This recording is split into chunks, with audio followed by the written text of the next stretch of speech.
Good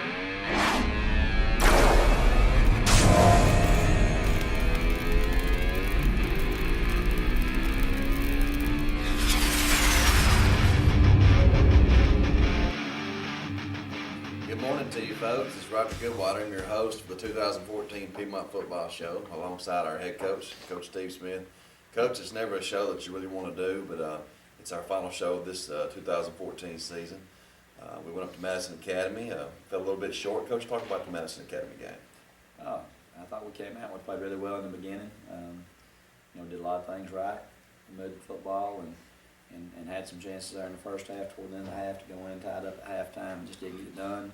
Second half came out, and the game kind of got away from us a little bit in the third quarter. They had a long touchdown pass. We had a turnover immediately following that, and they cashed in on that one. And then another turnover that they returned for a score, and it went from a 14-14 game, potentially 21-21 game at the half to 42-14 in a hurry out there at the beginning of the third quarter. And but I'm real proud of our effort. Thought our kids played in a tough environment. Thought we played hard, played well, did a lot of things right. Just came up a little short. Coach, the pride of our Bulldogs really shone through. It was on a cold night. We had a lot of fan support. We had a lot of people travel to the game. I thought everyone was real excited. Talk about your senior group and how they kind of ignited your players throughout the course of the game. Well, we had 11 seniors this group this year. Those guys have done a wonderful job. Many of them have been four-year players on the varsity level. Provided some great leadership for us this year. CJ and Drake and Tyler and Cody, they've been mainstays on the field, for the better part of the last 3 years as starters, and some of them even started some as a freshman. Then you got Tyler Lucas and Dalton Barber and Jaden Amberson, all been in the program. And Josh Minton, those four guys have all been in the program for 4 years also. And then last year we added three guys to the mix, and Corey Patagayan and Jacob Clark and Mitchell Benefield. They spent the last 2 years with us, and they've been great additions. Our senior class, those 11 guys, we're going to miss them. They provided a lot of leadership for us, and obviously a lot of stats this year. Drake had a 1,000-yard rusher. CJ was the first 1,000-yard receiver in the history of the school this year. Tyler's the first 2,000-yard passer in the history of the school. So from a production standpoint, and did a wonderful job for us. And there's going to be some big shoes to fill, but we've got a good younger bunch that's coming up, and a lot of guys that are eager. I'm sure we'll have some guys that step up and fill those roles. Coach Tyler Lucas, this week's Player of the Week, is a big guy. I really wish we had him a couple more years. Almost feel like he is just this year hitting his stride. Talk about Tyler and what he brings to the table. Well, Tyler, the second half of the season, he really played well for us. We kind of, at the beginning of the year, we were trying to play him at defensive end. He's a big, strong guy, probably one of the strongest guys on the team. But as the season wore on, we found that he was better suited to play nose guard. He came down and played our nose guard in our 3-4 defense and had some big games throughout the rest of the year. The other night against Madison Academy, I think he was in on 6 or 7 tackles. He had a tackle for a loss, caused a fumble, recovered a fumble. Probably played the best game of his life in that game against Madison Academy the other night. But very proud of Tyler. He's a great kid, hard worker. It's been a pleasure to have him on the team for the last 4 years, and we're certainly going to miss him. Let's check out some highlights from this past week's game versus Madison Academy.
Roll Tide. This is your host, Roger Goodwater, on the Piedmont Football Show. With our head coach, Coach Steve Smith. Coach, a lot of expectations come into a season. It almost seems like the season flew by a little bit too fast. We had a lot of ups and downs. We had a lot of great times. A lot of adversity that the players have to come through. Talk about from start to finish, what the players and coaches must endure through a football season. Well, each year's different. You make plans and you have things in place that things that you'd like to see go a certain way, and then obviously just like life, you're going to get thrown some curveballs every now and then, some things that you're going to have to work through and work around. I know that when we made our schedule after the Madison Academy game last year in 2013, we had considerable shake-up on our roster and what it looked like. But, with all that being said, I really believe in my heart we probably got as much out of these guys this year as any team that we've had since I've been at Piedmont. They gave tremendous effort. Work ethic was great all off season throughout the summer. We played arguably the most difficult schedule, or one of the most difficult schedules probably in the history of the school, but I know for a fact since I've been here in the last 9 years, the most difficult schedule that we've played in my time here. Taking on several highly respected programs, a couple of them from higher classifications, and we made that schedule for the reason that we felt like our kids would improve as the year went along and would be able to make a run in the playoffs based on that tough schedule. So, record 8-4, probably not as good as what we'd all like to have had this year, and not as good as what's been accomplished here in the past several years. But I thought our team gave a tremendous amount of effort, performed really well this year. The progress from the Champions Challenge to the last game at Madison Academy, I could see it, and I think probably anyone that followed us all year long probably saw the same thing. Coach, you talked a little bit about the seniors, but just one more time, I'd like to go over the senior class and honor them just a little bit. And we appreciate all the hard work and effort that they've given us over the course of their career here at Piedmont. Talk about the seniors one more time. Well, and I'm going to try my best. I'm doing this without a sheet, but trying to go numerically in my mind. Number 3, Cody Daltrey. Cody has started a lot of games here for us, every game the last 3 years, and started several games as a freshman. In fact, he was starting and playing really well for us as a freshman, and he had a high ankle sprain, missed a couple of games toward the middle of the year. But, in Cody Daltrey, he's as tough of a kid as you'll find. Hard-nosed, physical, does a great job, and has played in a lot of big games for us and has produced a lot of big results. Mitchell Benefield, who won number 4. Mitchell was a first-year starter this year and moved to us last year. His dad, of course, one of the coaches that came to JSU and now is at UAB, but Mitchell came to us. He handled our long snapping duties the last 2 years, and then this year he started for us at what we call our K, or our stand-up tight end position. And I think if I'm doing a lot of this off the top of my head, but he had 497 yards receiving this year and 6 touchdowns, which was, for a single season, the 497 is the 10th highest total in a season on the records that we've been able to track, so became a big-time contributor for us, made many tough catches this year, and a couple times he held on the ball in traffic. I didn't know there was any way he could hold that ball, but he did a great job. After him, number 6, C.J. Savage, probably one of the fastest players I've ever coached. With the ball in his hands, he always seemed to be the fastest guy on the field. C.J. had a 1,000-yard receiving year this year. I think he had 1,078 yards receiving on 51 catches. As far back as we could go back in our records, the first time we've ever had a 1,000-yard receiver in the history of the school. He leaves here as a record holder for yards in a game, yards in a season, yards in a career as far as receiving, and also holds those same records for touchdown receptions in a game, in a season, in a career. So definitely a guy that we're going to miss there. Drake Thompson, wore number 7. Drake was 1,128 yards, I think, this year rushing on like 108 carries, averaged about 10.5 yards a carry. First time we've had a 1,000-yard back in the last 4 seasons. I think that 1,128 was good enough for the 12th best single season total in the history of the school. 41 rushing touchdowns in his career, was 4th best all time. Made a lot of big runs for us this year, played physical, and also turned around and doubled up as a safety on defense, and I thought had a fine year for us there on the defensive side of the ball also. After Drake, I think the next one numerically would be Tyler Luss, number 12, our quarterback. Tyler had the best passing season in the history of our school. Threw for over 2,000 yards, I think 2,051 maybe. He's 23 touchdown passes this year as a school record for in a season. And he finished in the top 3 or 4 in career passing yardage, touchdowns, and things, and Tyler did a wonderful job for us. Tyler made a lot of plays this year, seemed to play his best in our biggest games, and we're definitely going to miss him and his leadership. He also punted and kicked for us this year, and I think there toward the latter part of the season, he had a string of about 27 consecutive kicks that he made on his PATs and field goals, and that's a part of the game a lot of times it gets overlooked, but did a wonderful job for us in that area. Next, I think will be number 15. You have to keep counting how many I've got to. I think this is me number, 6? This is number 6 senior. CJ did Cody Benefield, CJ Dree, Tyler. This will be number 6. 15 was Jacob Clark. Jacob, kind of like Benefield, came to us last year when his dad took the job at Jacksonville State, and then each of those guys stayed and finished up their careers here at Piedmont, even if their dads went on to UAB to coach this time. But Jacob started for us every game at outside linebacker this year and was just a steady, constant player. You knew what you was going to get from him. Very, very smart player. You can tell he comes from a coaching background.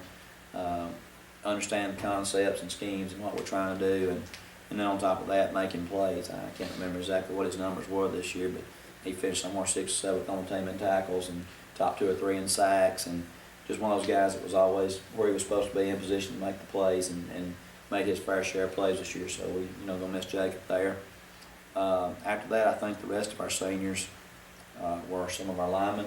Number 50, Jaden Amberson. Jaden been in the program for 4 years. Great kid. One of those guys that you love having him around. First year starter this year. Started for us at center, and a center a lot of times is kind of like an official. A lot of times you don't recognize the job they're doing in the shotgun unless they mess up. But a lot of times you just take for granted that they're going to get that snap back there and you're going to run your plays. And I think if I charted everything correctly, Jaden played right at 450 snaps this year, and we had 1 bad snap. And I think that's a testimony to his hard work and his willingness to put the time and effort in to give us an important part of our offense. Because in what we do, if you don't have a center, you can't run your offense. So a nice job that Jaden did there. Next, I think will be number 53, Josh Minton. Josh, another one of those kids, been in the program for 4 years. Just a terrific kid, a guy that gives you everything he's got all the time. He served his depth for us on the offensive and defensive line. He snapped some, and he also played some defensive end for us. But one of those kind of guys that you love having him around. He's a great kid to have in the locker room, and a pleasure to coach. Next, 56, Tyler Lucas. Tyler was our nose tackle this year, and kind of splitting some time between offensive and defensive lines the previous 3 years. Another 4-year letterman for us, but really came into his own second half of the season after we moved him down to nose tackle, and played really well the last half of the year for us in that position. Did a great job. He's probably one of the strongest kids on the team, and definitely one of those guys that we'll miss next year when trying to fill some of those holes. 57, Corey Patagayon. Corey came to us last year also. His situation was a little bit unique in the fact that he was ineligible last year because of not living in our school district. And I think that says a lot about a kid when they're willing to come to practice every day and give you effort every day, knowing that they don't have any reward to play for at the end of the week. They can't go out and play in the games. Corey did a wonderful job for us, and he's one of those guys that you love having kids like that on the team. He really improved a lot from his first day last year to the last practice that we had. He played some nose tackle for us, and also served his depth on our offensive line. And is that 10? Is that right? Jacob was 6, and then we've had Emerson 7, 8, Lucas 9, Minton 10, and our final one would have been number 62, Dalton Barber. And Dalton's a kid that was a linebacker, fullback type for us for his first 3 years. Just love Dalton Barber's attitude and his work ethic. He's got a relentless work ethic, and us having some holes to fill on the offensive line this year. You look at Dalton, he don't first pass the eye test of being an offensive lineman, but his desire and his work ethic was what got him on the field, and he wound up starting for us every game on the offensive line at guard, and did an admirable job for us this year. He got out there and battled a lot of times against guys twice his size, but Dalton's one of those kids that I love it. I love his work ethic, and I love his attitude, and we're certainly going to miss that in the program. But as a group, these 11 seniors, I couldn't ask for any more out of them. They did a wonderful job, and I'm very proud of them, and proud to have had them in our program. There you go, folks. We want to personally thank you 11 seniors for all your hard work and effort. And you won't be soon forgotten. And all your hard work and your character on and off the field is what's going to carry this program forward.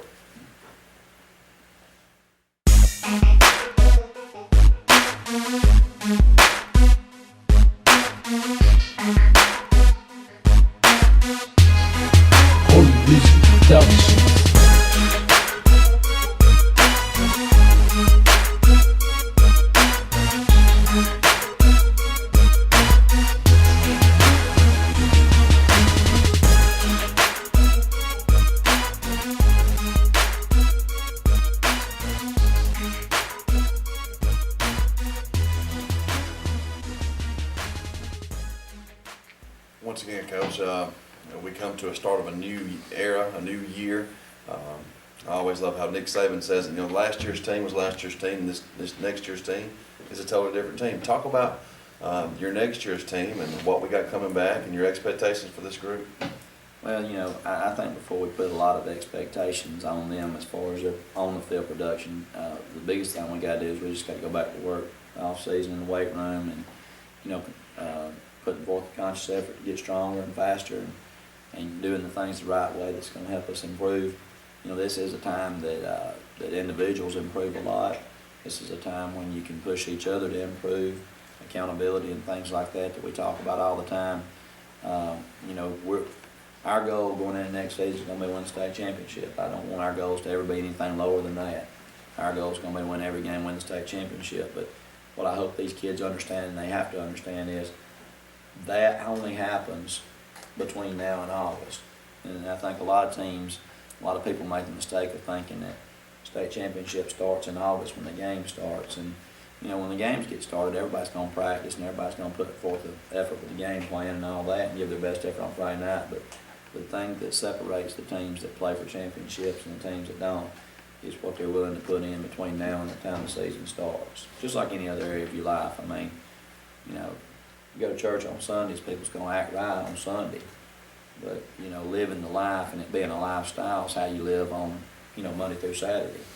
And it's kind of the same way with being an athlete. Everybody's going to put forth great effort when the season gets here, Friday nights in particular. But what are you going to do the rest of the time between now and then to prepare yourself to be a great team? And that's the kind of challenge that we're going to issue to our guys. And, we've never had a problem with our guys here responding to those types of challenges and giving maximum effort. I think they understand that, and I think there'll be a hunger in the guys that are returning to be able to take this thing on and have a chance to play for a state championship. So I'm looking forward to that. Thank you, Coach. In our Ask the Coach segment this week, we had a special guest personally call and ask a question for me to ask Coach, and it's legendary coach, Coach Dale Welch. I think you know him well. He asked Coach, at the end of a long, hard season, what's your best way to kind of relax and get your mind, as a coach, it's that one time of year where you get to kind of take a deep breath, I guess, or take a back seat to all the stress and the pressures. What do you like to do as far as just kind of relaxing after the season? Well, relaxing to me, I'm kind of, I guess, OCD as far as having everything the way it needs to be. So we immediately, the first couple of days back, I try to give kids a couple of days off. A lot of them are moving into wrestling or moving into basketball. But we try to get all of our equipment taken up, put away. And, to a lot of people that would be high stress of trying to come back. To me, it's high stress to not get it done. We want to get everything washed, put up, put away, see what we got out for next year, get everything reordered. And we'll spend pretty much the rest of this week and first part of next week before the Thanksgiving break, trying to get all that stuff done so that we can kind of enjoy the holiday time. I really don't enjoy it until we get all that done. I like to get all that done. That's part of the season to me. And then, hopefully having that all done by next week, enjoying the Thanksgiving season with our families and coming back working for 2 or 3 weeks and then getting a Christmas break and spending more time with your family and all. And then get back in January and, winter sports are winding down, spring sports are starting up. The football season just around the corner again, the end of school. And it's kind of a never-ending cycle. But those are kind of things that relax me, just being able to spend some time and do some things for my family, take the kids to go fishing, hunt, and those are the things I really enjoy when the season's over. Thank you, Coach. we really look forward to supporting all our athletes and whatever endeavors that they do after football, whether it's basketball, baseball, track, wrestling, whatever that may be. We just love Piedmont Athletics. We love our athletes, and we're just really honored to be a part of this program and this school system. Before we go on, I want to honor the family of Miss Sue Walker, one of our devoted fans from this year. She passed away a couple of weeks ago. She is the mother of one of our own, Patrick Walker, offensive defensive line coach, so a wonderful guy. And we just want to send our condolences and our prayers out to the family. And you know, she was a real loyal fan to the program, no matter what the weather was like. So we send our prayers out to the family. Coach, we thank you for a wonderful season of Piedmont football. Enjoyed it. Enjoy your family. Enjoy some downtime. And we look forward to next year. It'll be fun. Go Dogs. Roof.